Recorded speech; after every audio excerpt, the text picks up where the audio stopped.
Samoya, Samoya, Umunsi w'ejo umuhanzi Bruce Melody yashyize hanze indirimbo ye yise Samoya. Gusa iyi ndirimbo abantu benshi bakomeje kugenda bayitangarira kubera amagambo aca amarenga ku busambanyi ayirimo.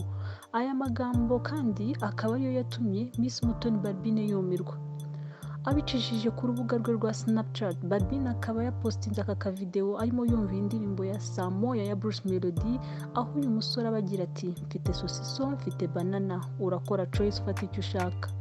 Nuko niko gushyiraho komenti agira ati I'm sorry guys this song. Ugenekereje mu kinyarwanda ni nkaho yavuze ati ndananiwe iyi ndirimbo. Aha akaba yashatse kumvikanisha ko amagambo yumvise muri iyi ndirimbo by'umwihariko ariyo ya sosiso na banana yatumye yumirwa, kuko yose yerekeye ubusambanyi nk'uko byagiye bigarukwaho n'abafana ba Bruce Melody. Iyi ndirimbo ikabije ikurikira izindi ndirimbo zitandukanye zikomeje kugenda zisohoka mu Rwanda zerekeye ubusambanyi nk'igare, Michael, Ntiza ndetse n'izindi zagiye zivugwaho byinshi, aho bamwe bavuga ko bazishyigikiye dore ko no mu bindi bihugu bamaze igihe bakora mwene izi ndirimbo. Gusa hari n'abandi bakomeza kugenda bazinenga cyane bavuga ko zidahuye n'umuco nyarwanda. Ese wowe izi ndirimbo ziharawe hano mu Rwanda uzivugaho iki?